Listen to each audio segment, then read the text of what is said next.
جب کہیں تشریف رکھتے ہیں تو سب سے پہلے گھڑی دیکھتے ہیں، تو بعض جگہوں پر گھڑیاں غلط ٹائم بتاتی ہیں، بعض جگہوں پر گھڑیوں پر نشان ہوتے ہیں، تو آپ کے سامنے بھی جو سامنے گھڑی ہے تو یہ غلط ٹائم بتا رہی ہے. تو مسجد مجرم شاسن بچور امام ہوئی ہوتا. ان الحمد للہ والصلاة والسلام علی رسول اللہ اما بعد. قال اللہ تبارک و تعالی فی کلامہ المبارک بعد اعوذ باللہ من الشیطان الرجیم بسم اللہ الرحمن الرحیم. سبحان الذي اسرى بعبده ليلا من المسجد الحرام إلى المسجد الأقصى الذي باركنا حوله لنريه من آياتنا إنه هو السميع البصير. سبحان ربك رب العزة عما يصفون وسلام على المرسلين والحمد لله رب العالمين. اللهم صل على محمد وعلى آل محمد كما صليت على إبراهيم وعلى آل إبراهيم إنك حميد مجيد. اللهم بارك على محمد وعلى آل محمد كما باركت على إبراهيم وعلى آل إبراهيم إنك حميد مجيد.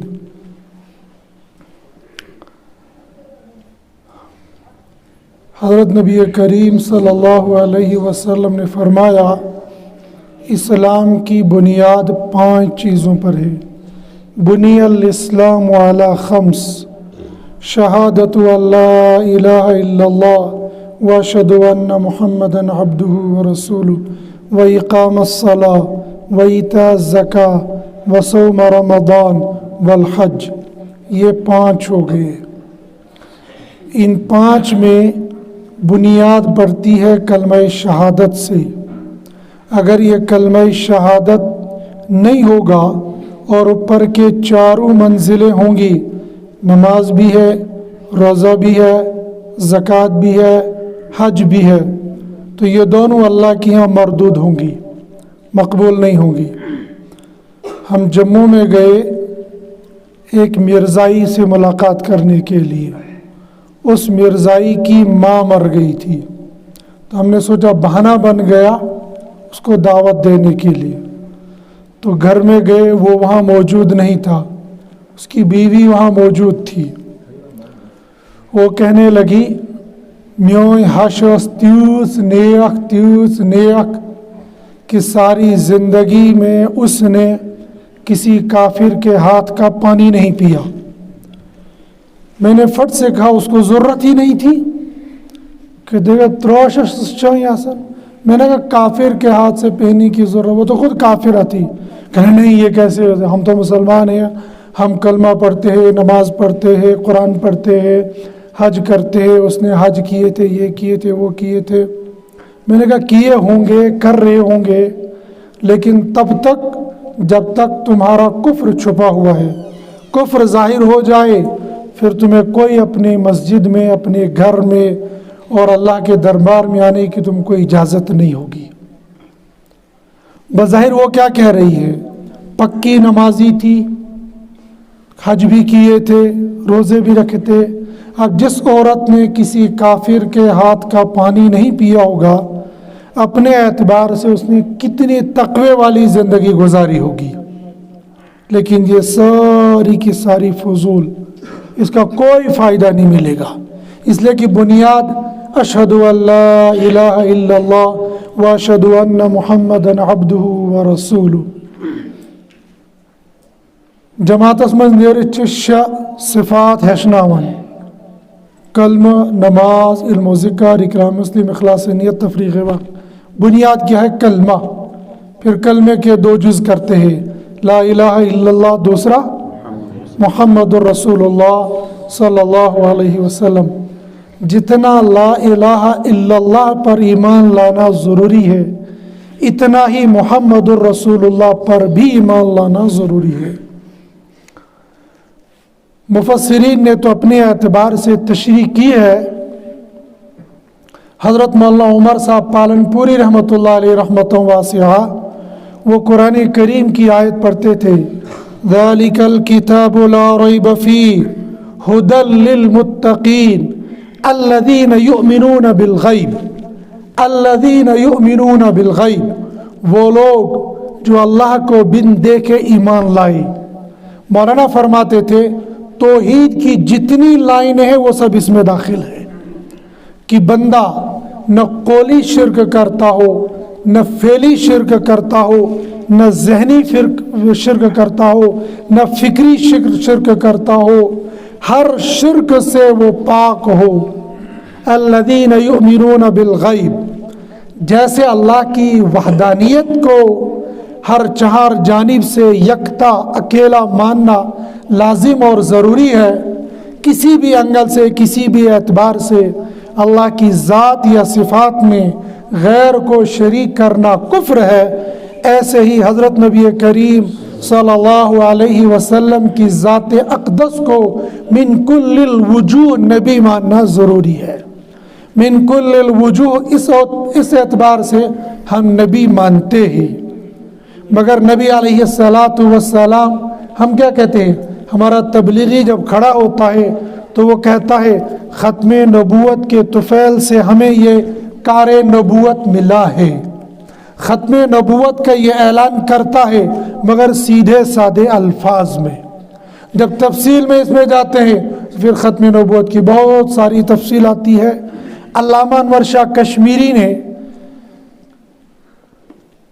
تقریباً 111 روایتیں نقل کی ہیں، اور مولانا مفتی محمد شفیع صاحب نے 300 روایتیں نقل کی ہیں، اور 99 آیات کو جمع کیا ہے جن سے یہ ثابت کیا ہے کہ حضرت نبی کریم صلی اللہ علیہ وسلم آخری نبی تھے۔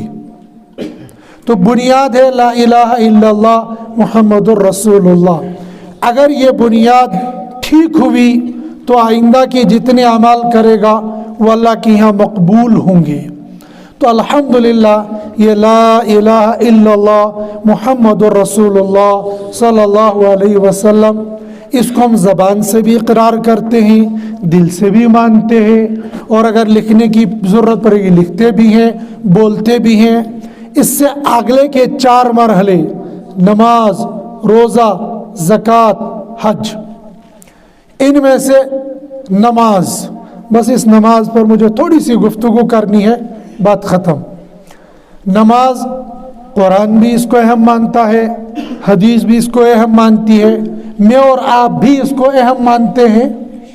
قرآن کریم میں تقریباً 82 جگہ پر آیا ہے اقیم الصلاۃ وآتوا الزکاۃ، نماز اور زکوٰۃ کا ایک ساتھ تذکر آیا ہے، لیکن نماز کے بارے میں اتنا اہتمام، نماز چونکہ ان تمام عبادات کی جڑ ہے، ان تمام عبادات کو سر کہا جائے گا، اسی لیے تو جب روزے کا نمبر آ گیا تو رب العالمین نے قرآن بھیجا، کتب علیکم الصیام کما کتب علی الذین من قبلکم لعلکم تتقون۔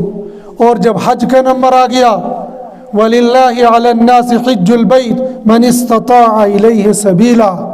جب اس نماز کا نمبر آ گیا تو نماز کے لیے اللہ رب العزت نے قرآن تو اتارا ہی اتارا، لیکن رب نے فرمایا میرے بندے ذرا میرے قریب آ جاؤ، میرے پاس آ جاؤ۔ قریب تو ہوتا ہے وَاسْجُدْ وَاقْتَرِبْ، سجدہ بھی کرتا ہے، قریب بھی جاتا ہے، لیکن اللہ نے فرمایا نہ ثُمَّ دَنَا فَتَدَلَّى فَكَانَ قَابَ قَوْسَيْنِ أَوْ أَدْنَىٰ، کہ میرے پاس اتنے قریب آ جاؤ، اتنے قریب آ جاؤ، جیسے تیر اور کمان کے درمیان میں فاصلہ کوئی نہیں ہوتا، اتنا میرے قریب آ جاؤ، اس کے بعد میں تم کو نماز کا تحفہ دوں گا۔ اور یہ نماز کا تحفہ اسی مہینے میں ہمیں ملا ہے۔ ہمارے یہاں کیا مسلم معاشرے کو یاد ہی نہیں، سوائے رمضان کے پورے مہینے اور ذی الحجہ کی ایک دن کے کوئی عربی ڈیٹ یاد نہیں ہوتی ہے۔ رمضان و گونیک دعا تشاسن یاد، آخری دعا چو سو ہوڑو کی اور قسم کنترو تترو۔ اگر رمضان کے 10 دن کے بعد بندے کو پوچھو اے رمضان کوزن دونی گا کنتران کے ترہن سو دی کالس کا شن دبنا ترہن دونی تکیت مساس عید ہوئی جلدی، شوال کے پہلے دن کی جلدی تھی، یہ بھی یاد نہیں رہے گا 29 کا تھا یا 30 کا تھا، لیکن پہلے دن کو شوق ہوتا ہے، یہ دن یاد رہتا ہے آج کیسم سہار کیوں ہر شامش ہر افطارش ونن آج گو تروہیم سہار، آج گو پندہیم سہار، آج گو شڈہیم سہار، تو یہ عربی ساری ڈیٹ یاد رہے گی۔ لیکن اس کے علاوہ بلا مبالغہ اگر میں اس وقت آپ کو پوچھوں بتاؤ رجب کی کون سی تاریخ ہے، شاید مدرسے والوں کو چونکہ ڈیٹ لکھنی پڑتی ہے تو شاید مدرسے والوں کے علاوہ کوئی دوسرا بتا نہیں پائے گا کہ آج عربی کی، الا ماشاء اللہ کہ وہ بتا پائے گا، ورنہ عام طور پر نہیں بتا پائیں گے۔ اور عربی مہینے تو یاد ہی نہیں ہوں گے۔ عربی مہینوں کے اعتبار سے یہ مہینہ یہ رجب کا مہینہ ہے۔ اسلام میں 12 مہینے جیسے جنوری فروری کیسے اسلام کے بھی ہیں، لیکن رمضان المبارک ایک اہم مہینہ بابرکت مہینہ ہے۔ اس کے علاوہ بھی 4 مہینے اسلام کے وہ ہیں جن کو اشہر حرم کہا جاتا ہے، حرمت والے مہینے، ان میں سے ایک یہ رجب ہے۔ یہ رجب کا مہینہ حرمت والا مہینہ ہے۔ اس رجب کے مہینے میں اہل عرب زمانہ جاہلیت کے اندر آپس میں لڑائی کرنا، جھگڑا کرنا یہ حرام سمجھتے تھے۔ پھر اس کے بعد آتا ہے شعبان، اس کے بعد آتا ہے رمضان، یہ 2 مہینے نکال کے پھر آتا ہے شوال، ذی-قعدہ، ذی الحجہ، 3 مہینے یہ لگاتار، ایک یہ مہینہ رجب۔ ان 4 مہینوں کو کہا جاتا ہے اشہر حرم، حرمت والے مہینے۔ ان 4 مہینوں میں قتال کرنا جائز نہیں تھا، اور آج بھی یہی صورتحال ہے، لیکن اگر ضرورت پڑے گی تو ضرورت کے موقع پر اللہ رب العزت نے ان 4 مہینوں میں قتال کرنے کی اجازت دی ہے، ورنہ یہ مہینے محترم مہینے ہی۔ ان محترم 4 مہینوں میں سے اللہ پاک نے اس رجب کا انتخاب کیا اور حضرت نبی کریم صلی اللہ علیہ وسلم کو اپنے پاس بلایا۔ اس رجب کے مہینے میں کون سی تاریخ تھی، اس میں بہت زیادہ اختلاف ہے۔ جیسے شب قدر کے بارے میں اختلاف ہے، ایسا ہی شب معراج کے بارے میں بھی اختلاف ہے۔ جیسے وہاں پر 27ویں رمضان مشہور ہے، ایسے ہی یہاں بھی 27ویں رجب مشہور ہے۔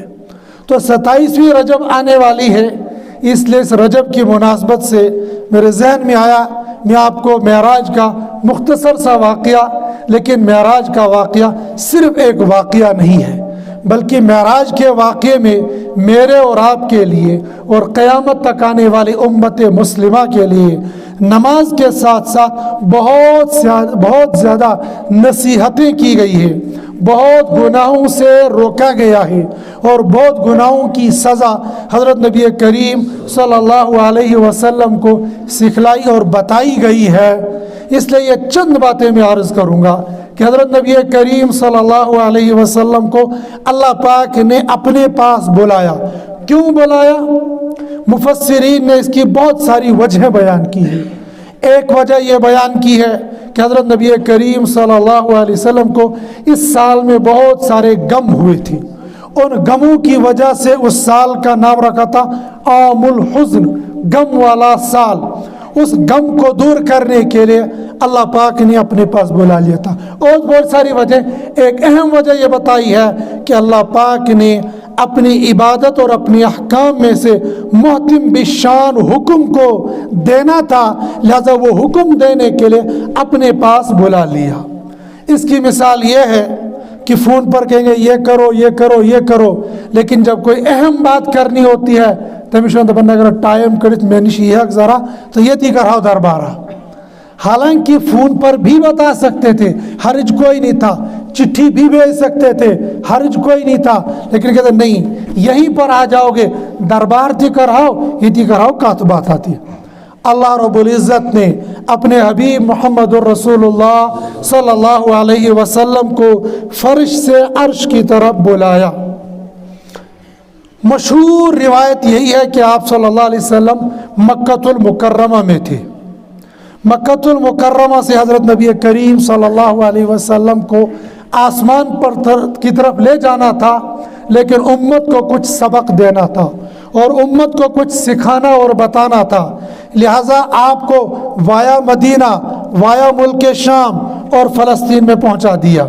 یہاں سے مکہ سے نکالا مدینہ، مدینہ سے شام، اور شام کے ہی اس وقت جو اردن، فلسطین جس کو جارڈن کہتے ہیں، جارڈن کا اصلی نام ہے اردن، اس اردن کے ساتھ ملتا ہے فلسطین، فلسطین کے اندر ہے مسجد اقصی۔ نبی علیہ السلام کو یہاں سے نکالا گیا، ام ہانی کے گھر سے بیدار کیا گیا، پہلے مسجد حرام میں لایا گیا، اور مسجد حرام کے دروازے پر براق موجود تھا۔ حضرت جبریل علیہ السلام نے فرمایا، البدایہ والنہایہ میں ابن کثیر نے لکھا ہے کہ حضرت جبریل علیہ السلام نے فرمایا، یا رسول اللہ صلی اللہ علیہ وسلم، آپ سے پہلے اس طرح کے جانور پر اللہ نے کسی انسان کو سوار نہیں کیا ہے، آپ پہلے خوش نصیب وہ شخص ہو جو اس جانور پر سوار ہو رہے ہیں۔ نبی علیہ السلام براق پر سوار ہو گئے اور یہاں سے سفر شروع ہو گیا۔ اللہ پاک قادر تھے، جب حضرت جبریل کو آسمان سے ڈیلی پہ بھیجتے تھے، آدم سے لے کر محمد صلی اللہ علیہ وسلم تک جتنے نبی آئے، ہر نبی کے پاس وہی لے کر آتے تھے، اور یوں ہی اسی راستے سے آئے تھے۔ سیڑھی کوئی نہیں، دروازہ کوئی نہیں، رسی کوئی نہیں، جبریل آتے تھے، پیغام پہنچاتے تھے، پھر واپس چلے جاتے تھے۔ اللہ اسی طریقے سے اپنے حبیب کو لینے پر قادر تھے، لیکن ایسے نہیں لیا، پہلے کچھ اور کام ضروری کروانے تھے۔ وہ ضروری کام کیا کروانے تھے؟ پہلے یہاں سے لینا تھا، سبحان الذی اسری بعبدہ لیلا من المسجد الحرام الی المسجد الاقصی الذی بارکنا حولہ لنریہ من آیاتنا۔ پہلے اللہ کے نبی کو یہاں سے نکالا اور ملک شام کی سیر کروائی۔ اس زمانے کے اندر یہ اردن، یہ فلسطین، یہ دیگر تمام ممالک یہ ملک شام کے ساتھ ملتی تھی، اور ملک شام دنیا کی وہ سرزمین ہے جس سرزمین پر سب سے زیادہ پیغمبر آئے ہیں۔ جیسے قوموں کے اعتبار سے سب سے زیادہ پیغمبر بنی اسرائیل میں آئے ہیں، ایسے ہی جگہوں کے اعتبار سے سب سے زیادہ نبی ملک شام کے اندر آئے ہیں۔ اور کل قیامت کے دن جو میدان حشر سجنا ہے، اس میدان حشر کو بھی سجایا جائے گا ملک شام کے اندر۔ اور کل قیامت سے پہلے جب حضرت عیسیٰ علیہ السلام اتریں گے نیچے، حضرت عیسیٰ علیہ السلام ہوں گے، حضرت مہدی رضی اللہ تعالیٰ عنہ ہوں گے، فجر کی نماز تیار ہوگی، تکبیر کہی جا رہی ہوگی، باہر سے بندہ آئے گا، وہ کہے گا، مینار پر ایک بندہ کھڑا ہے جو نیچے اترنے کی کوشش کر رہا ہے، سیڑھی مانگ رہا ہے۔ چنانچہ وہاں پر بندہ سیڑھی لے جائے گا، اور سیڑھی لائی جائے گی، اور سیڑھی کے ذریعے سے حضرت عیسیٰ علیہ السلام نیچے مسجد کے اندر تشریف لائیں گے، پھر نماز پڑھیں گے۔ یہاں پر تین باتیں، ایک بات یہ کہ اللہ پاک نے حضرت عیسیٰ علیہ السلام کو بھیجا اور مینار تک پہنچایا۔ اللہ جانتے تھے، اللہ کو قدرت تھی، سیدھا مسجد کے اندر لے آتے، لیکن وہاں کیوں چھوڑا؟ وہاں اس لیے چھوڑا کہ آپ دنیا میں جا رہے ہو، دنیا دار الاسباب ہے، یہاں پر کام اسباب کے ذریعے سے ہوں گے۔ آپ کو مینار پر اتارا، مینار سے نیچے ہم یوں ہی اتار سکتے تھے، لیکن دنیا چلنی ہے اسباب سے، لہذا آپ کو اسباب کے ذریعے سے نیچے اتارا جائے گا۔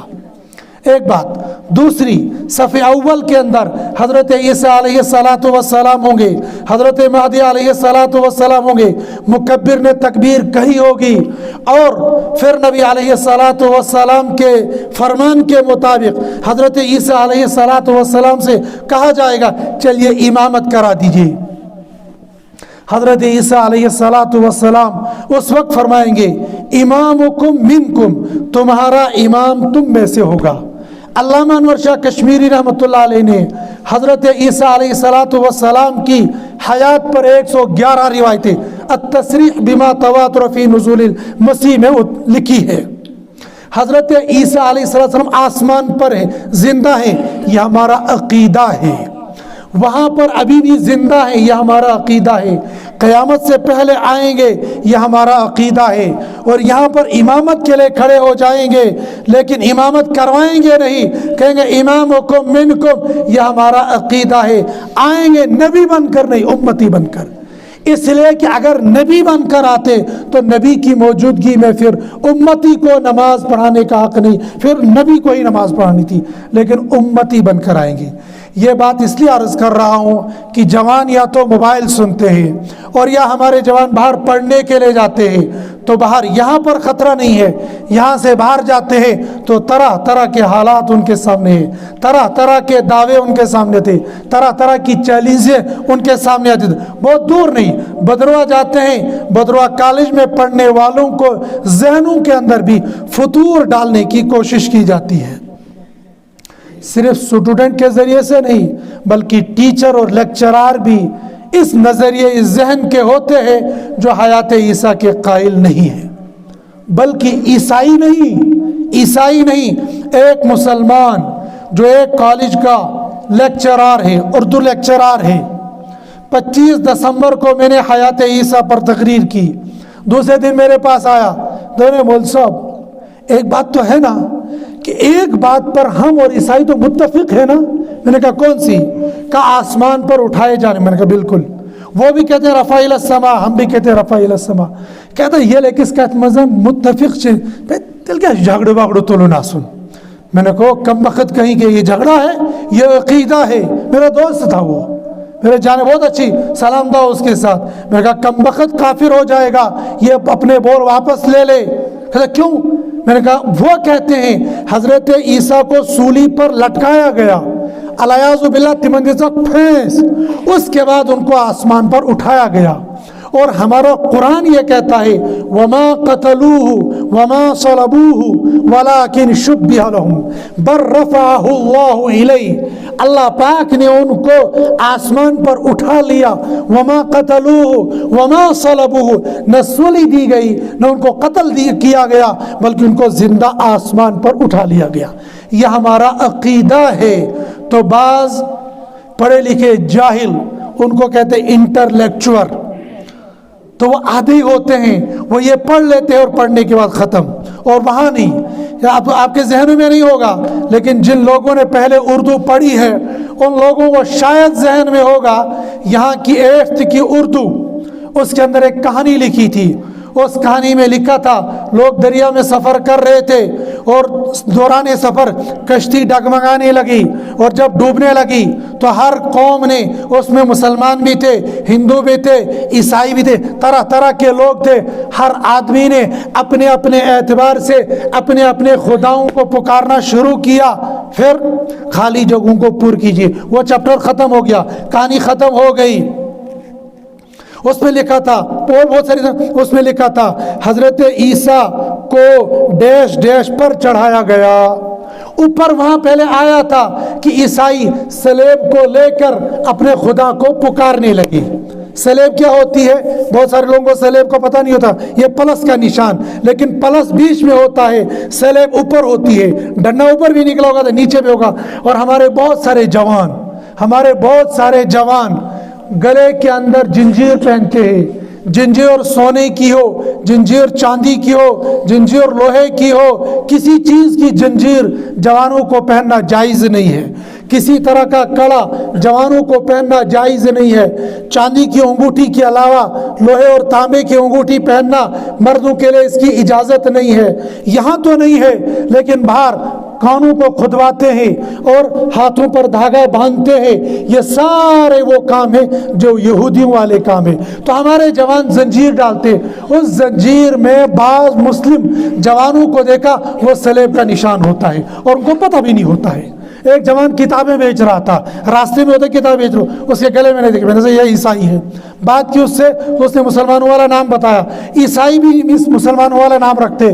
میں نے پوچھا تم کرسچن ہو؟ کہتا نا۔ میں نے کہا پھر تم پوچھو مسلمان، میں ہیٹس کیا چاہیے؟ میں چاہیے اللہ میں یہ کیا ہے کہنا کہنا حسن پوشون مسلم متن، اس کو پتہ ہی نہیں ہے یہ کیا ہے، اس کو کہتے ہیں صلیب۔ چرچوں کے اوپر جیسے ہم تار چاندہ لگاتے ہیں نا، ایسا ہی عبادت خانوں کے اوپر آپ دیکھو گے وہ صلیب کا۔ تو اس میں لکھا تھا کہ عیسائیوں نے صلیب پکڑ کر اپنے خدا کو پکارنا شروع کیا، باقی کوئی تذکرہ نہیں تھا۔ یہاں پر تھا حضرت عیسیٰ کو ڈیش ڈیش پر چڑھایا گیا، تو بچے کو کیا یاد کروائیں گے؟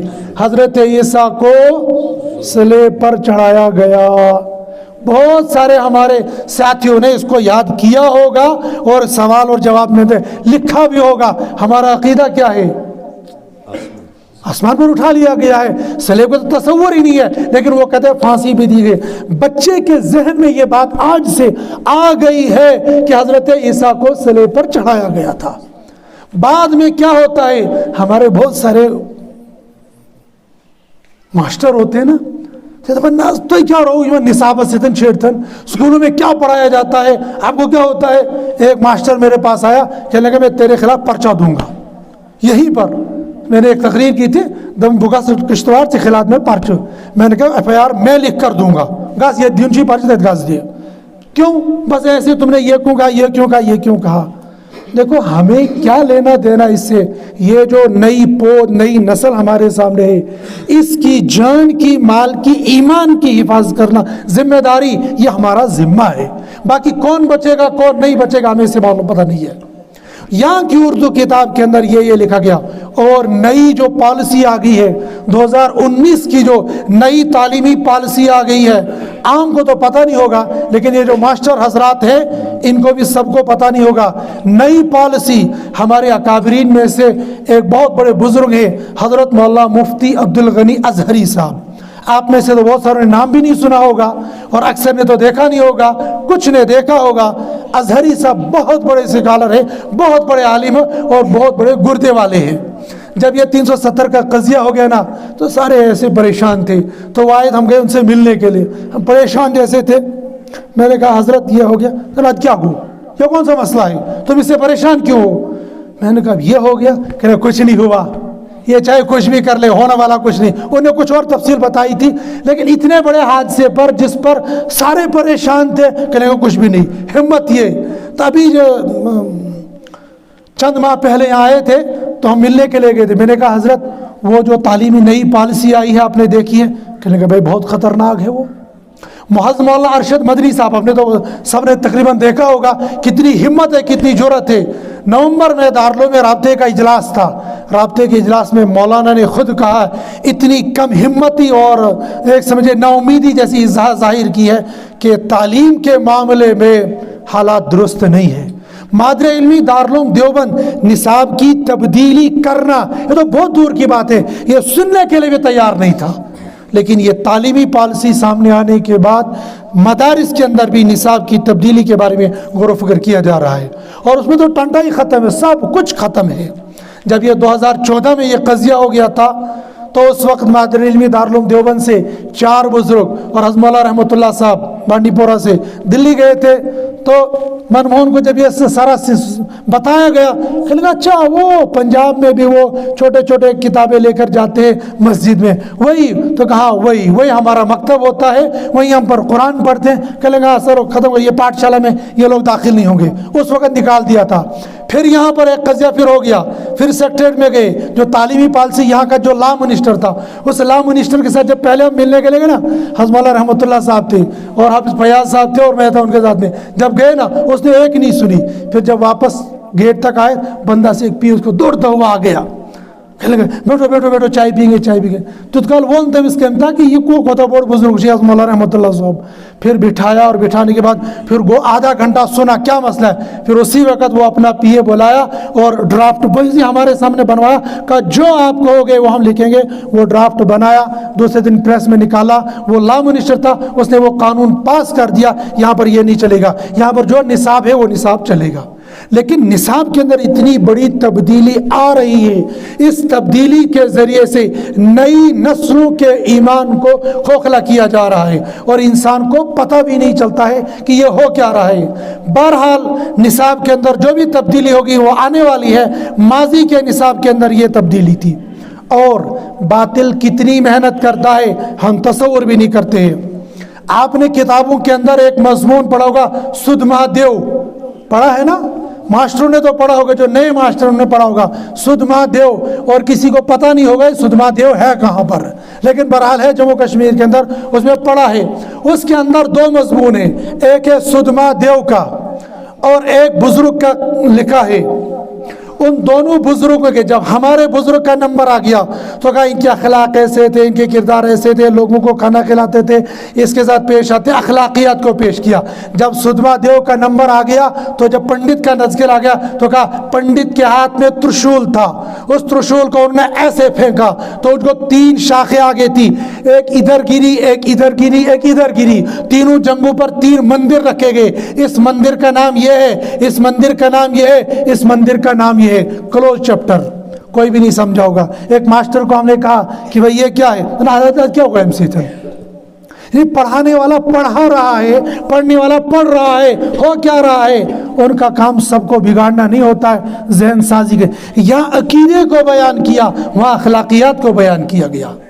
اگر کسی بندے کا عقیدہ خراب ہوگا، جو میں نے لا الہ الا اللہ محمد الرسول اللہ عرض کیا، اگر یہ خراب ہوگا تو کتنی نمازیں پڑھ لے، کتنے روزے رکھے، قبول نہیں ہوگی۔ لیکن اگر یہ عقیدہ درست ہوگا، خدا نخواستہ اگر دوزخ میں جانے کا نمبر آ گیا تو مسلمان دوزخ میں بطور سزا نہیں جائے گا، بطور دھلائی جائے گا۔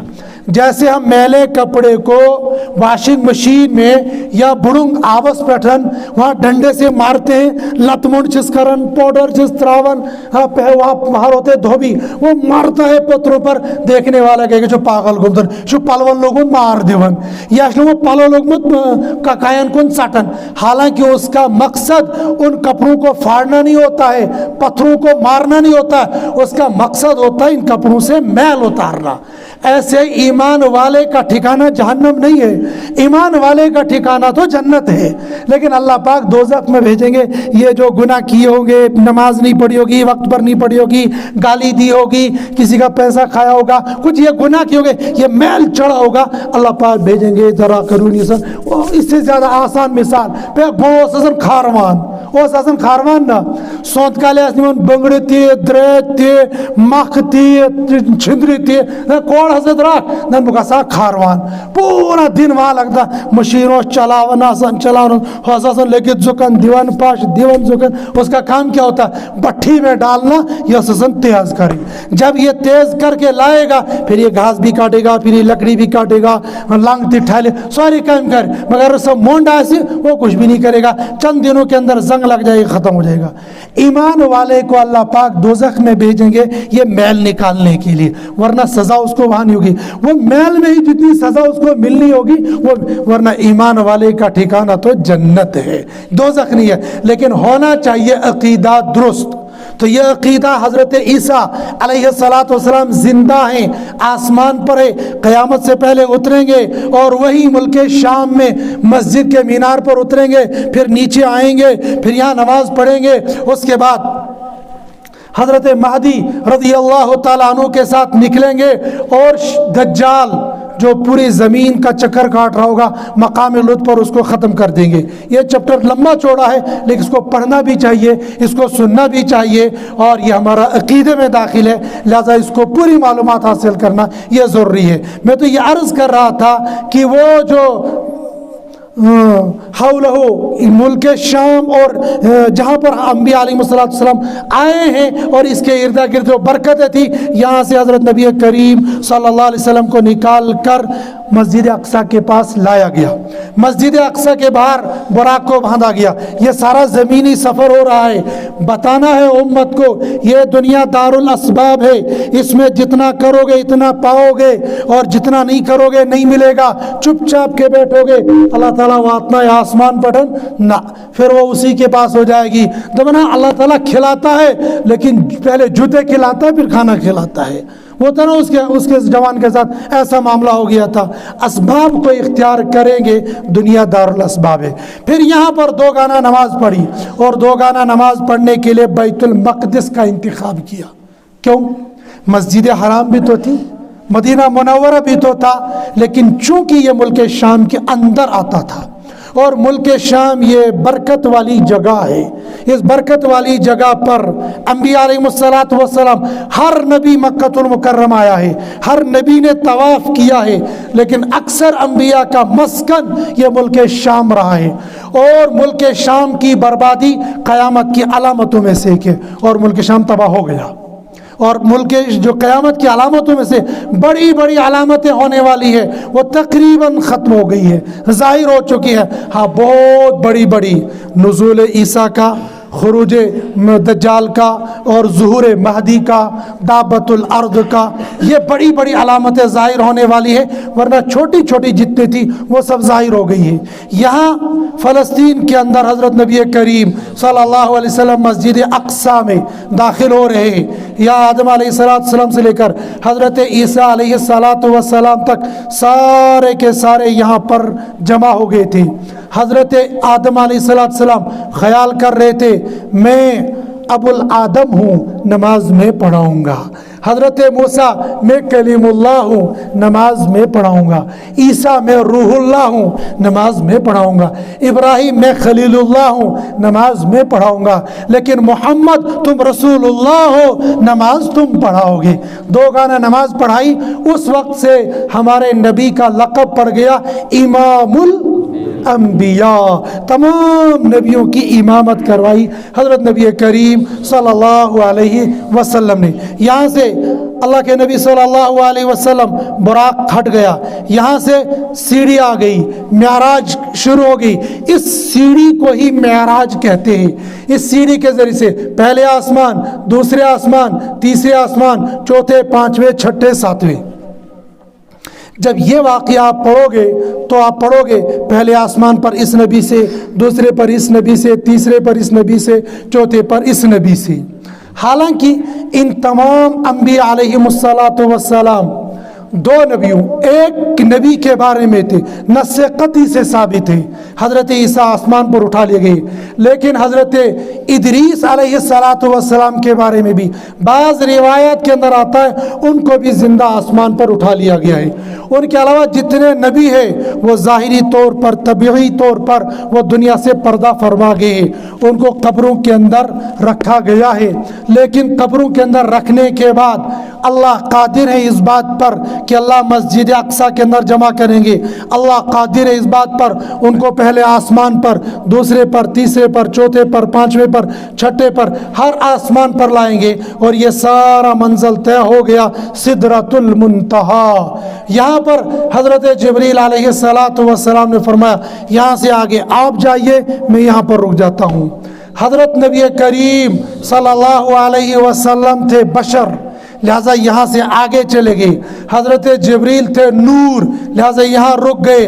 اگر نور اور نور آپس میں ٹکرائے گا تو کام خراب ہو جائے گا، اس لیے نور اور بشر کو آگے بھیج دیا۔ نور اللہ کی نورانی ذات، اللہ کس چیز سے ہے اللہ بہتر جانتے ہیں، اللہ ہے، ہمیں اس پر بحث نہیں کرنی ہے۔ لیکن چونکہ حضرت جبریل علیہ السلام یہ نوری تھے، یہاں سے آگے بڑھنے کی اجازت نہیں تھی۔ پھر اللہ کے قریب گئے، اللہ کے قریب گئے، فَكَانَ قَابَ قَوْسَيْنِ أَوْ أَدْنَىٰ، یہ ایسے ہو گئے جیسے تیر اور کمان۔ تیر کمان تو ہوتی نہیں ہے، ہم نے تو بندوق دیکھی ہے اور بہت ساروں نے بندوق بھی نہیں دیکھی ہے۔ تیر اور کمان سمجھانے کے لیے من نئے ناس نے یہ پتا، مگر میرے ہم سفر والے اور ہم سے پہلے والے جو ہیں ان کو یاد ہوگا، وندہ سیز بناوا ریز سر، ریاض اور ایک لکڑی کو یوں گھماتے تھے، پھر نیچے سے اس کو دھاگا لگاتے تھے، پتہ ہے ساسن ٹونٹلس پیٹ چھنا پیٹ کن آسن تت کیا چھنن کان، سو کان اس تت پٹن تھاو تت پانس پٹ تھاون، پتہ اس ٹکاون یکڑس، وہ یکڑ تو مرتا نہیں تھا لیکن اگر کسی کے آنکھ میں لگ جائے تو پھٹ جاتی تھی وہ۔ اور اس کان کے آگے ہم لگاتے تھے سلورو تار یا کوئی ایسی تار تاکہ جس کو یہ چبھے تو اس کو وہ سوراخ کر دے۔ اصل نشانہ بنا سی یکڑ مارنے مویدن استقدیم، یکڑ یا قبر کون مارتا، ایسے کھیلتے تھے۔ سمجھانے کے لیے میں کہہ رہا ہوں تیر اور کمان، وہ کان اس دھاگے پر رکھو پھر پھینکو، جتنا فاصلہ اس کمان اور اس دھاگے کے درمیان میں کتنا فاصلہ ہوتا ہے، کچھ بھی نہیں، وہ تو اس کے اوپر رکھا جاتا ہے ایسے۔ فَكَانَ قَابَ قَوْسَيْنِ أَوْ أَدْنَىٰ فَأَوْحَىٰ إِلَىٰ عَبْدِهِ مَا أَوْحَىٰ۔ اس وقت اللہ پاک نے وحی بھیجی، کون سی وحی بھیجی اللہ بہتر جانتے ہیں۔ یہاں پر ایک علمی نقطہ اور بتاؤں گا، ان جوانوں کو جو باہر جائیں گے تو باہر ایک بگڑی ہوئی قوم ہے جس کو کہتے ہیں غیر مقلد، یا ان کو کہتے ہیں اہل حدیث۔ بونجوا میں بھی آ رہے ہیں آہستہ آہستہ، گھبراؤ نہیں. یہاں ایک رشتہ کر رہی تھی، ایک غیر مقلد یہاں پر رشتہ کر رہا تھا. ہو سکتا آپ میں سے کسی کو معلوم ہوگا، تو ان کو پتہ لگے یہ غیر مقلد ہے. تو وہ لڑکا میرے پاس آ گیا، کہنے لگا یہ تو میں نے کرتی تو مگر میں رشتہ کروں بونز بھائی. میں نے کہا یہ نہیں ہو سکتا، جب تک ہمارا بس چلے گا یہ دتر بیول دیمونس بونزا وہ نہیں کیے تھی نا، یہ تم دتر بیول سے بدتر ہو، تم کو وہاں جانے نہیں دیں گے. دبن ناز کیوں نہیں ہوگے یہ صبح نکتے کا رکھ میں ٹھیک تو صبح ہنفی تو رشتہ کر لیں گے. دب بالکل ٹھیک چھو. میں زان نکاح کر رکھ، نکاح کرنے بعد بس 10 دن کے بعد کہے گا میں تو اہل حدیث ہوں. تو ہم گئے تو نکاح تو ہو چکا ہوگا، ہماری لڑکی تو پھنس گئی. اب ہماری لڑکی گمراہ ہو جائے گی تو اس کا ذمہ دار کون ہوگا؟ ہم. ہاں ان لوگوں کو کرنا ہوگا تو وہ کریں گے. لڑکی کے باپ نے فون کیا، دبن ناز کیا کرن اگر اشو پرسن سوائے رائے چھے بالکل چن کے دبن ناز بس آپ نے بتا دیا نہیں کرنا ہے تو نہیں کرنا ہے. وہ لڑکا پھر آ گیا میرے پاس، وہ ودن پیٹن دبن ناز یہ ونکتے میں ٹھیک چکاس ترائی دوئی بات یہ سے پت کرو مگر صبح ہنفی پک ٹھیک. 3 دن کے بعد آ گیا کہ ناز وہ بہنو سنفی میں بہنو کا دبنا مجھے آپ پوچھو کنن چپات اسی میں سی آئی ڈی وہ لوگ متن تو سو لوگ میں ونن دبن آز تا یس نماز پڑھ یس ہر نماز رفع دین کرن. دبن ناز آج پر بات گوز میں پک نہ مجھے پتا تھا اس نے نماز پڑھی یا نہیں پڑھی، نہ مجھے پتا تھا اس نے رفع دین کیا یا نہیں کیا. وہ اندھے کا تیر وہ یوں ہی پھینک دیا نا تو وہ نشانے پر لگے. میں نے کہا جس بندے نے 3 دن برابر جھوٹ بولا آگے ہم اس پر کیا بھروسہ کریں گے. لیکن بہرحال اللہ پاک نے فضل کیا، وہ رشتہ اس کا نہیں ہوا. پھر الحمدللہ یہیں پر ان کا رشتہ ہو گیا. وہ نکاح پھر میں نے ہی پڑھا دیا. بہرحال یہاں پر بھی آنے کی وہ کوشش کر رہے ہیں، بلکہ کچھ اور لوگ بھی آگے ہیں جو اندر محنتیں کر رہے ہیں، جن کی محنتیں گمراہ کن ہیں، عقیدہ بالکل فاسد ہے. وہ بھی آہستہ آہستہ گزرنے کی کوشش کرتے ہیں، لیکن ہمیں ان عقیدوں سے بچنا ہے. ان کو کہتے ہیں غیر مقلد، اور وہ اپنے آپ کو کہتے ہیں اہل حدیث. وہ اہل حدیث والے وہ اللہ کے بارے میں ان کا عقیدہ کچھ اور ہے، ہمارا کچھ اور ہے. نبی کے بارے میں ان کا عقیدہ کچھ اور ہے، ہمارا عقیدہ کچھ اور ہے. باقی تو یہ رفع دین یہ تو افضل مفضول کی بحث ہے، یہ تو بعد کی بات ہے. اللہ کے بارے میں ان کا عقیدہ یہ ہے، وہ جو ہم کہہ رہے ہیں کہ حضرت نبی کریم صلی اللہ علیہ وسلم فَكَانَ قَابَ قَوْسَيْنِ أَوْ أَدْنَىٰ فَأَوْحَىٰ إِلَىٰ عَبْدِهِ مَا أَوْحَىٰ. ہمارا عقیدہ یہ ہے کہ اللہ اور نبی صلی اللہ علیہ وسلم کے درمیان میں پردہ کوئی نہیں تھا، براہ راست ایک دوسرے سے ملاقات کی. وہ فوراً قرآن کی آیت پڑھتے ہیں انظر إِلَى الْجَبَلِ فَإِنِ اسْتَقَرَّ مَكَانَهُ فَسَوْفَ تَرَانِي. اور دوسری قرآن لا تدرک الابصار وهو يدرک الابصار، اس کو کوئی دنیا کی آنکھ نہیں دیکھ سکتی ہے. اور آپ اس کوہ طور کی طرف دیکھو فإن استقر مکانه فسوف ترانی، دیکھو اگر یہ پہاڑ اپنی جگہ پر جمع رہا تو دیکھ سکتے ہو، اگر نہیں رہا تو پھر جب دیکھا تو پہاڑ ریزہ ہو گیا تھا. کہتے اللہ کی تجلی کو یہ پہاڑ برداشت نہ کر سکا تو پھر دنیا والے کیسے دیکھ سکتے؟ ہم کہتے بالکل قرآن کی آیت اپنی جگہ پر صحیح ہے، لیکن قرآن دنیا کے لیے ہے، فوق السما کے لیے نہیں ہے. یہ اللہ پاک فرماتے ہیں لا تدرک الابصار، اس کو دنیا کی آنکھ نہیں دیکھ سکتی ہے، وہ تو دنیا سے اوپر والی چیز ہے. اور پھر حضرت موسیٰ علیہ السلام جب کوہ طور پر گئے، رب نے فرمایا فاخلع نعلیک انک بالوادی المقدس طویٰ. جب رب نے فرمایا اذهب الى فرعون انه طغى، تو ہاتھ اٹھائے رب اشرح لی صدری ویسر لی امری واحلل عقدۃ من لسانی یفقهوا قولی. جب یہی جبریل اللہ کا پیغام لے کر نبی کے پاس آتا ہے اور نبی جلدی پڑھنے کی کوشش کرتا ہے، رب فرماتے ہیں لا تحرک به لسانک لتعجل به ان علینا جمعه وقرآنہ فاذا قرأناه فاتبع قرآنہ ثم ان علینا بیانہ. یہ ہماری ذمہ داری ہے، آپ کو جلدی کرنے کی کوشش نہیں ہے. اور الم نشرح لک صدرک ووضعنا عنک وزرک، حضرت موسیٰ علیہ السلام کو کوہ طور پر جانے کے لیے فاخلع نعلیک، جوتا مبارک اتار دو. لیکن نبی علیہ السلام جب جا رہے اوپر کے لیے، حضرت جبریل کو آپ پیچھے رہو، میرے حبیب کو آگے آنے دو. نبی علیہ السلام کا مقام دیگر نبیوں کے مقابلے میں بڑا ہے. تلک الرسل فضلنا بعضهم علی بعض، لیکن اس کا یہ مطلب نہیں ہے ہم الیاذ باللہ حضرت موسیٰ علیہ السلام کی توہین کر رہے، نہیں، توہین نہیں۔ انبیاء علیہم السلام پاک ہے، منزہ ہے، مبرہ ہے، ہر عیب سے پاک ہے۔ انبیاء کی شان وہ ہے جو کسی اور انسان کی ہو نہیں سکتی ہے۔ کائنات میں سب سے اعلیٰ، سب سے عرفہ، سب سے افضل انبیاء علیہم السلام کی ذات ہے، لیکن مراتب میں فرق ہے، اور یہ فرق مراتب ہم نے نہیں کیا، قرآن نے کہا تلک الرسل فضلنا بعضهم علی بعض۔ اگر کوئی انسان نبی کی توہین کرے گا وہ تو کافر ہو جائے گا۔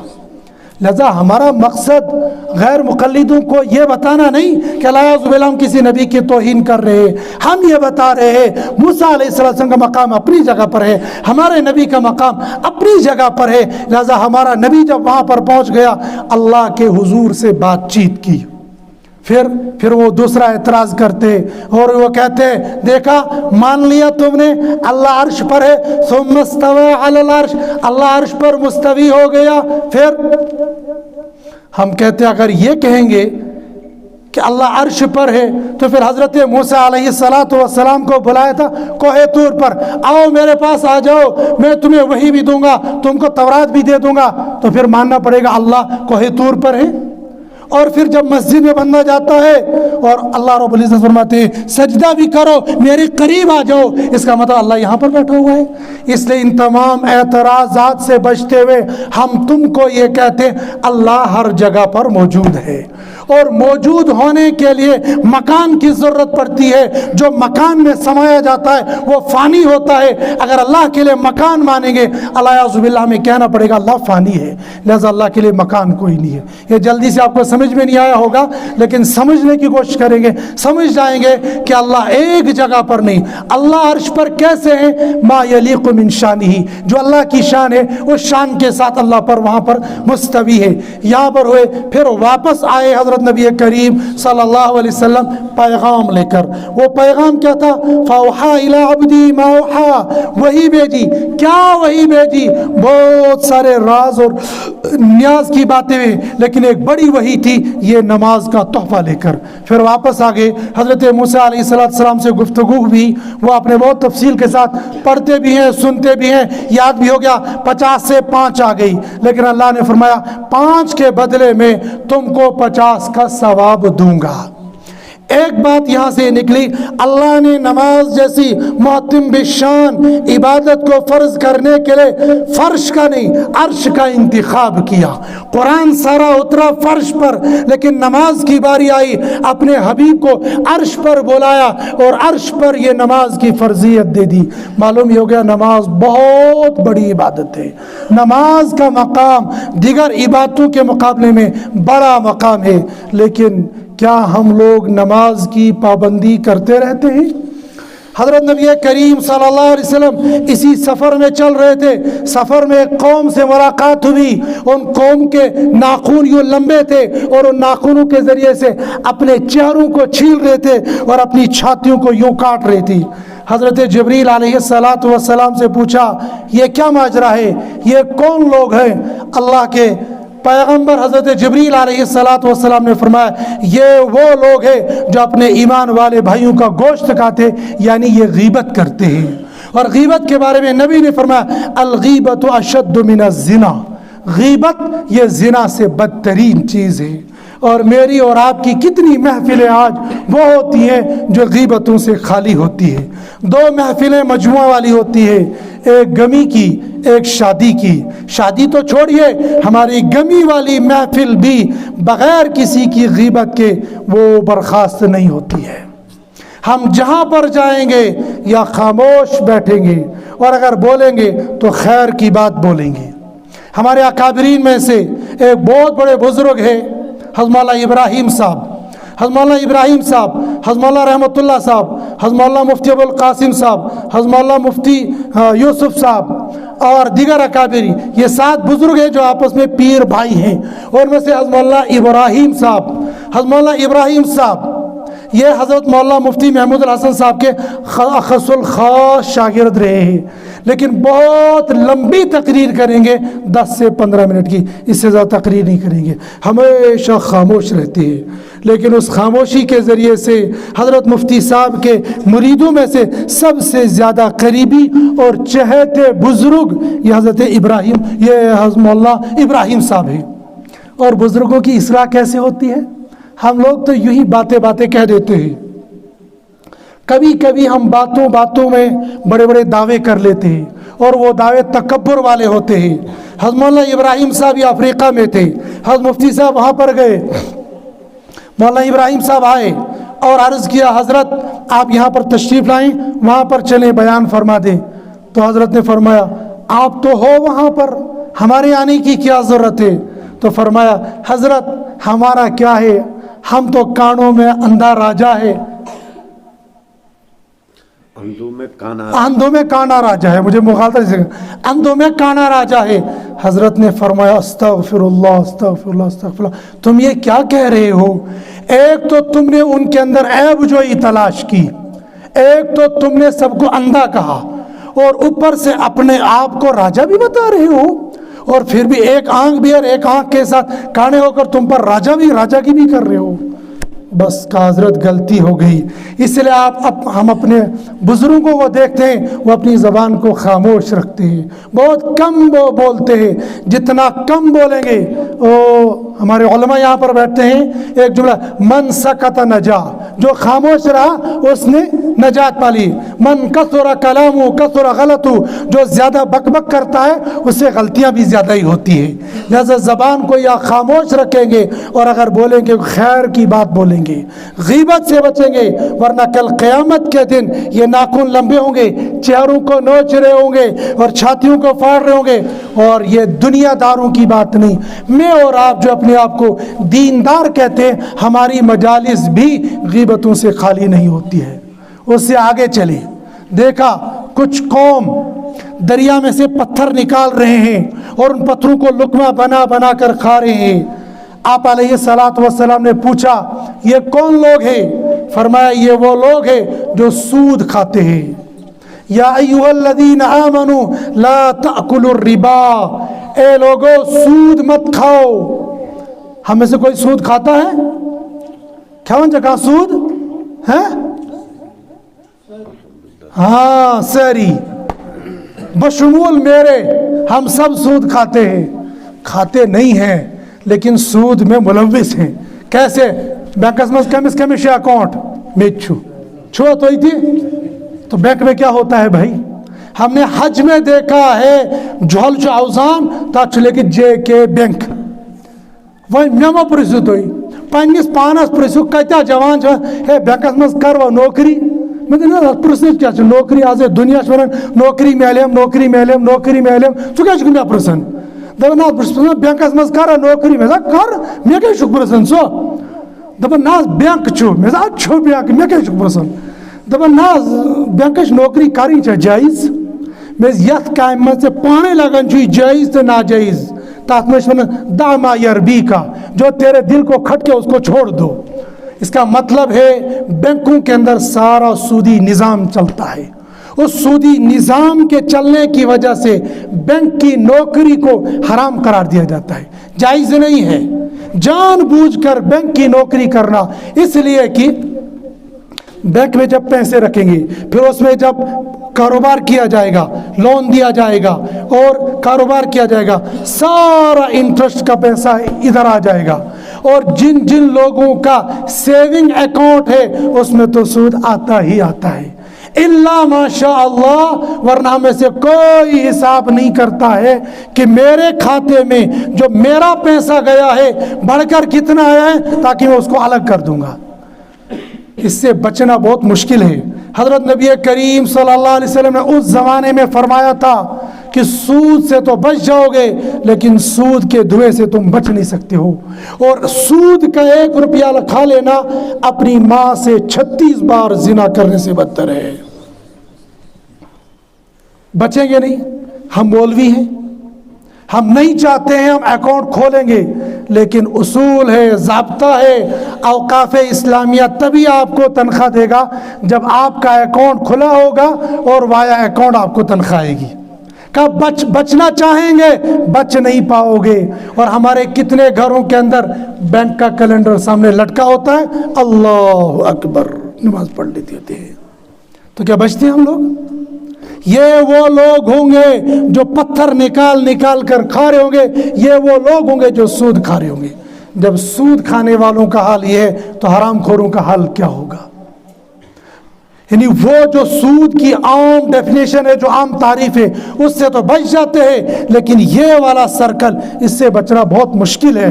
اس کے بچنے کی ترکیب ہوتی ہے, سالانہ پر اپنے سٹیٹمنٹ نکالو, اس میں دیکھو میں نے کتنا داخل کیا ہے اور اس میں انٹرسٹ کتنا ہے, بینک والے نکال کر دیتے ہیں, وہاں سے نکالو پھر باتھ روم بناؤ.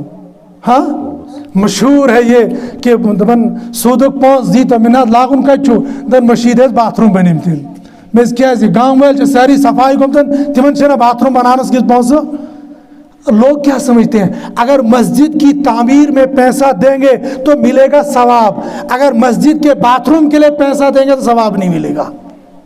اگر کا انسان بے وضو مشید ہی نماز پڑھنے کی سن تب سے نماز ہی کہ نا, ہاں نماز آئے گی نہیں آئے گی, تو وضو کہاں بنتا ہے؟ ہاں باتھ روم میں, غسل خانے میں. اگر غسل خانہ نہیں ہوگا تو باتھ روم نہیں ہوگا. وہ جو ٹوٹی لگاتے ہیں نا 50 روپے کی, جتنا ثواب اس میں ملتا ہے شاید اتنا ثواب مصلی پر بھی نہیں ملتا ہوگا, اس لیے کہ وہاں پر کتنے لوگ وضو کر کے آئیں گے, اس مصلی پر تو ایک بندہ نماز پڑھے گا, اس ٹونٹی سے تقریباً 10 لوگ وضو کر کے آئیں گے.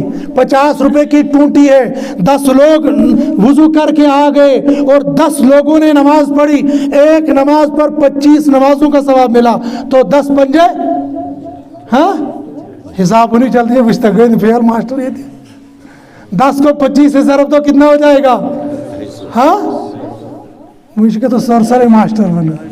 تو 250 نمازوں کا ثواب کس کو ملا؟ یہ 50 روپے کی ٹوٹی لگانے والے کو. اور آنکھ جائے نماز کہتے شیون, آنکھ جائے نماز کہتے شیون, کم سے کم ہم سے 200 روپے کے تو آ ہی جاتی ہے. ٹوٹی کتنے کی آئی؟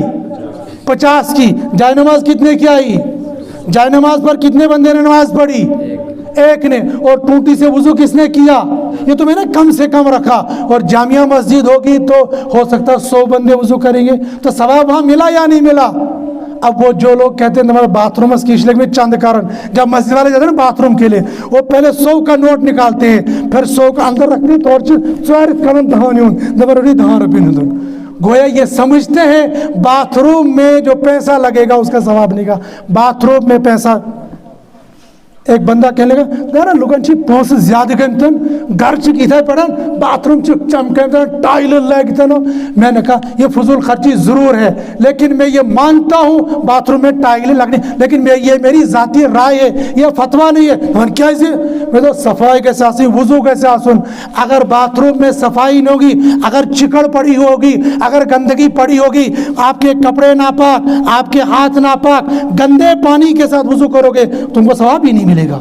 اس لیے باتھ روم صاف ستھرا ہونا چاہیے, مگر سین باتھ روم سب گند چھاسن. اور کون سے باتھ روم؟ گھر والے نہیں, گھر والے باتھ روم میں ٹائل ایک سے ایک آئے گی.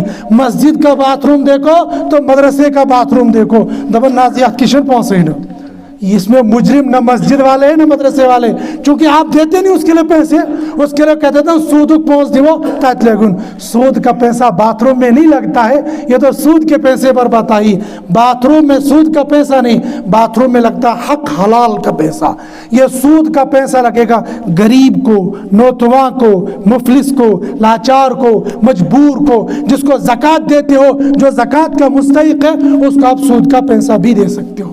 نبی علیہ السلام دیکھا یہ پتھر نکال رہے ہیں اور یہ کھا رہے ہیں, آپ نے فرمایا یہ وہ لوگ ہیں جو سود کھاتے تھے اس لیے آپ پتھر کھا رہے ہیں. اس سے آگے چلیں, دیکھا کہ کچھ لوگ یہ دیگ پڑی ہوئی ہے, ایک دیگ یہ پڑی ہوئی ہے, اس دیگ میں بریانی, یہ مثال دے رہا ہوں, اس دیگ میں بریانی ہے اور اس دیگ میں سڑا ہوا گوشت بنا ہوا رکھا ہوا ہے. یہ بریانی کو چھوڑ کر اس سڑے ہوئے گوشت کو کھا رہے ہیں. پوچھا جبریل یہ کیا ماجرا ہے, بریانی کو چھوڑ کر یہ سڑا ہوا گوشت کھا رہے ہیں, کیا وجہ ہے؟ فرمایا اللہ رب العزت نے ان لوگوں کو حق حلال کی جگہ دی تھی جہاں سے اپنی خواہشات اور نفسانیت کو پورا کر سکتے تھے، انہوں نے حق حلال کی بیویوں کو چھوڑ کر حرام عورتوں کے ساتھ شب باشی شروع کر دی۔ گویا زنا کے اندر یہ مبتلا تھے، لہٰذا یہ حلال بریانی کو چھوڑ کر یہ، اور ان کا حال کیا ہو رہا ہے، یہ چیز کھا رہے ہیں۔ پھر آگے چلے، دیکھا کچھ لوگ ایسے ہیں کہ ان کے سروں کو پتھروں سے کچلا جا رہا ہے، سروں پر پتھر مار رہے ہیں، وہ سر ٹوٹ رہا ہے، وہ چکنا چور ہو رہا ہے، تھوڑی دیر کے بعد وہ سر پھر ٹھیک ہو رہا ہے، پھر پتھر مار رہے، پھر چور ہو رہا ہے، پھر پتھر مارے، پھر چور ہو رہا ہے۔ عرض کیا جبریل یہ کیا ماجرا ہے، یہ کون لوگ ہیں؟ فرمایا حضرت جبریل علیہ السلام نے، یہ وہ لوگ ہیں جو نمازوں کے اندر سستی کیا کرتے تھے، اور جو سستی کر کے نماز کو چھوڑتے نہیں ہیں، جو سستی کر کے نماز پڑھتے ہیں لیکن پڑھتے ہیں گھر میں، ان لوگوں کے لیے حضرت نبی کریم صلی اللہ علیہ وسلم نے فرمایا، فضائل اعمال کے اندر حدیث ہے، میرا دل یہ چاہتا ہے میں ان لوگوں کے گھروں کو آگ لگا دوں۔ تو جن گھروں کے اندر اللہ کے نبی صلی اللہ علیہ وسلم کی منشا یہ ہو میں ان کے گھروں کو آگ لگا دوں، کیا ان گھروں کے اندر خیر و برکت آ سکتی ہے؟ کبھی نہیں آ سکتی ہے۔ لہٰذا معراج اور رجب کے حوالے سے اس مہینے کے اندر نماز فرض ہوئی ہے۔ میں اور آپ سارے مل کر یہ کوشش کریں گے کہ ہم نماز پڑھیں گے۔ ہاں یہ کچھ آسان چھتا ہونے سے نماز تو پڑھنی ہے۔ ارے نماز پڑھنی ہے تکبیر اولیٰ کے ساتھ۔ کیسے پڑھنی ہے؟ تکبیر اولیٰ کے ساتھ۔ اور تکبیر اولیٰ شوانن تیلے یہ امام صبح دوپوسی سلام پھر پاتیم بکر اللہ اکبر بنی تکبیر اللہ ایتی شوانن تکبیر اولیٰ۔ ہاں اچھا چل کم چھن لوگ متن سو تلو آتھیور ویک تا یمو چل چھن لوگ مت تم تلو آتھیور چھا کہاں نہ لکٹ نہ بڑ ایک بے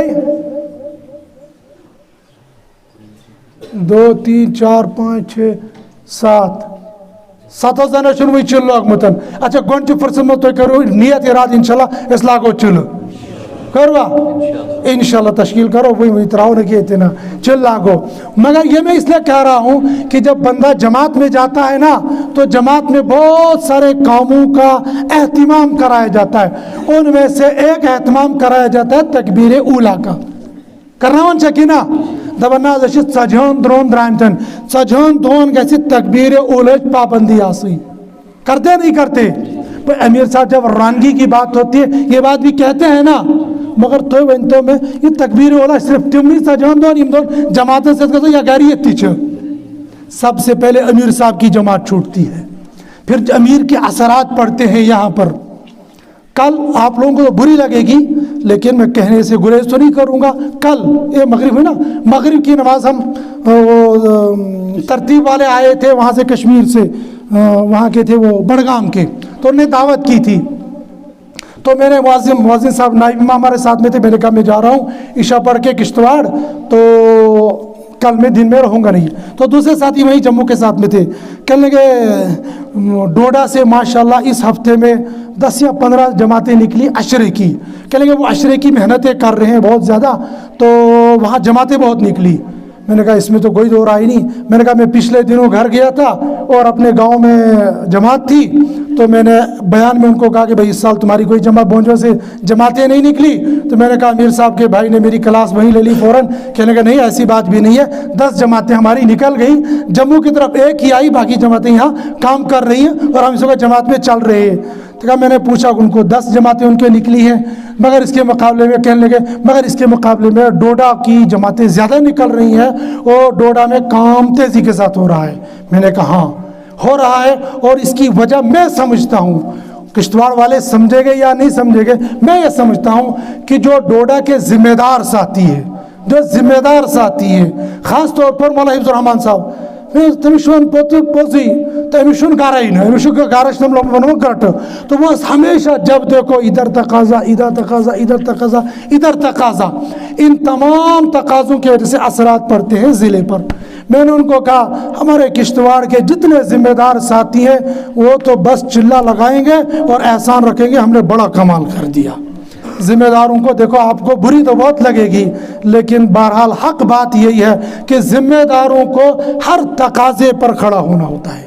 کیسے تقاضے ہے؟ یہ تقاضا ہے میں لبیک ہوں۔ جیسے مولانا منیر صاحب ہیں، مولانا منیر صاحب کو جانتے ہو نا، ابھی جو پچھلا سہمائی جوڑ ہوا تھا جموں کے اندر، یہاں سے جمع تھا مولانا منیر صاحب جی حاضر ہوں، دوسرے والے جی یہاں سے تقاضا جی میں حاضر ہوں، شاید 10 یا 15 جگہ سے تقاضے آئے تھے، ہر جگہ جی میں حاضر ہوں، جی میں حاضر ہوں۔ ذمہ دار کو تو ایسا ہونا چاہیے میں حاضر ہوں۔ جموں میں نا یہ بہت سارے جب ریٹائر ہو گئے تو میرے ذمہ داروں کو پکڑا، میں نے کہا یہ ریٹائر ہو رہے نا، یہ کوئی دکان سنبھالے گا، کوئی بچوں کو پکڑے گا اور کوئی پولٹری فارم کھولے گا، ان سب کو پہلے یہاں مرکز کے پولٹری فارم کھول کر دو، ان کو کہو تم کو یہاں مرکز میں بیٹھنا ہے۔ جموں مرکز ہے، باہر سے اندر سے ساری جماعتیں یہاں ڈیرا ڈال کر بیٹھیں گے، اثرات پڑیں گے پورے اسٹیٹ میں۔ تو بولا چیٹ، اور واقعی ایسا ہو گیا، کوئی پولٹری فارم کے دکان پر بیٹھ گیا، کسی نے پوتے سنبھال لیے اور کسی نے دکان سنبھال لی۔ میں نے کہا کیا کر رہے ہو؟ کہتے بس دو دوش گزارن۔ پھر ان کے چلے کی ترتیبی متاثر، گشتی متاثر، حتیٰ کی تعلیمات اور مشورے متاثر ہوتے ہیں۔ ذمہ داروں کے اثرات پڑتے ہیں۔ ہم جب چلے سے واپس آئیں گے ہماری نیت یہ ہونی چاہیے جیسے ہم چلے میں تکبیر اولیٰ کے ساتھ نماز پڑھتے تھے، ایسے ہی واپس آنے کے بعد بھی تکبیر اولیٰ کے ساتھ صرف مغرب کی نماز پڑھیں گے۔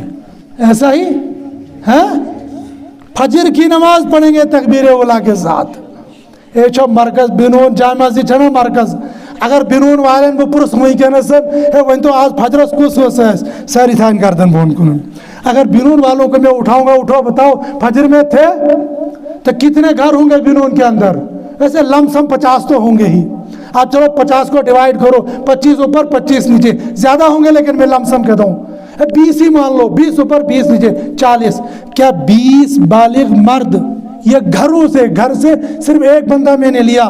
اب امام یہاں 5 وقتہ کون ہے مجھے نہیں معلوم، اگر میں امام صاحب کو پوچھوں گا بتاؤ امانت داری کے ساتھ کیا فجر میں بنون کے 20 بالغ مرد ہوتے یا نہیں ہوتے ہیں؟ شاید نفی میں جواب آئے گا۔ ہر مسجد کا حال یہی ہے، ہر مسجد کا، چاہے جموں تالاب کھٹیکا کی مرکز ہو، چاہے سری نگر کی جامع مسجد ہو، چاہے بنون کی جامع مسجد ہو، چاہے نالی کی جامع مسجد ہو، چاہے چکرون کی مسجد ہو، جو مسجد ہوگی ہر مسجد کا حال یہی ہوتا ہے۔ ہمارے یہاں تو 5 وقتہ نماز نہیں ہوتی ہے۔ جموں میں ایک مسجد میں جمعہ قائم کیا، میں نے کہا میں فتویٰ دیتا ہوں تمہاری مسجد میں جمعہ آتا ہی نہیں ہے جموں شہر کے اندر۔ کہتے ہیں بڑا مفتی اس وجہ جامع مسجد کیسے سہرین تمیشو فتویٰ دیا، میں نے نا بالکل نہیں ہے۔ میں نے کہا تمہاری مسجد کے اندر فجر کی نماز میں کئی دن گزر جاتے، تمہارے یہاں تو فجر کی جماعت بھی نہیں ہوتی ہے، سوائے امام کے دوسرا بندہ ہی نہیں ہوتا ہے، کیسے ہوگا تمہارے یہاں جمعہ قائم ہوگا؟ ہمارا حال یہ ہے کہ ہماری مسجدیں خالی ہوتی ہیں۔ جب ہم نہیں جاگیں گے تو اللہ تعالیٰ شکیہ چیٹ پہ ہم سیتا پڑھن ہم تو مانگتے دے دے گا ہمیں، والذین جاہدوا فینا لنہدینہم سبلنا۔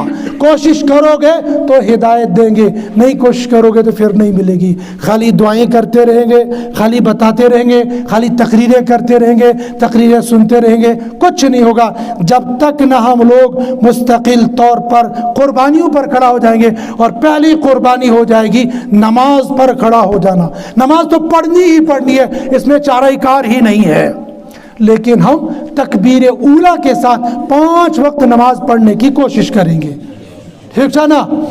تکبیر اولیٰ کے ساتھ پڑھنا فرض تو نہیں ہے، لیکن نبی علیہ السلام کی ترغیبات، فضائل جماعت کے اندر حضرت شیخ نے باب باندھا ہے نا، فضائل نماز کے اندر فضائل جماعت الگ سے باندھا ہے کہ جماعت کی فضیلت الگ سے ہے، اور تکبیر اولیٰ کے ساتھ 40 دنوں کے لیے تکبیر اولیٰ کے ساتھ نماز پڑھو گے فضیلت الگ ہوتی ہے۔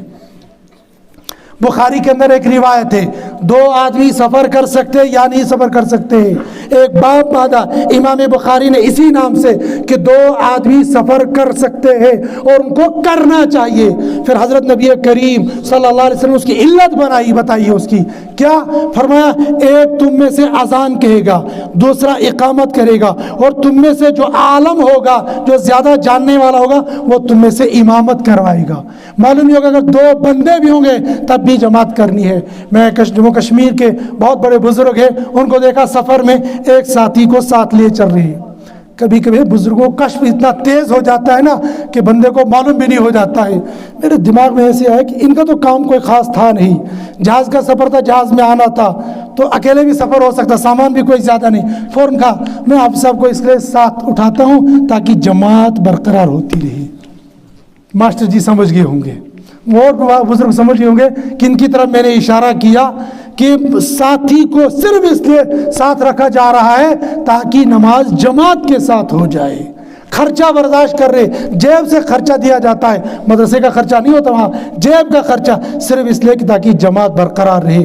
اور شاسن دکانس پر زنگ ووٹ ترائیتن ہے کیا پرواہ چھن بادس مز گژھو پڑھو بادس مز جماعت سے گھر چھ چائے چون لکھتن آج کیا پرواہ چھن پڑھو باد یا کرو یتی جماعت بغیر عذر کے گھر میں دکان میں کھیتی میں نہیں، مسجد میں آنا ہے۔ عذر الگ بات ہے، بیمار ہے، کوئی اور مجبوری ہے، یہ بات الگ ہے، لیکن بغیر عذر کے ایسا نہیں کرنا۔ لہٰذا ہم نیت یہ کریں گے انشاءاللہ تکبیر اولا کے ساتھ 5 وقت نماز پڑھیں گے، کریں گے انشاءاللہ، مگر اس کے لیے تو پریکٹس کرنی پڑتی ہے، اور پریکٹس والوں کے لیے تبلیغ والوں کی شکل میں جنات آ جاتے ہیں کہ بھائی چلو 40 دن یہاں پریکٹس کروائیں گے، اس کے بعد عادت پڑے گی، پھر عادت پر چلتے رہو گے۔ اب یہ پریکٹس کرنے کے لیے ہمت ارادہ کر کے بتاؤ کون 40 دن کے لیے تیار ہے؟ ہاں ابھی 10-15 منٹ اور کر لیں، کھانے کا وہ نظم ہے تھوڑا، اس کے بعد کا خزانہ ہے اسے دیوبند کہتے ہیں۔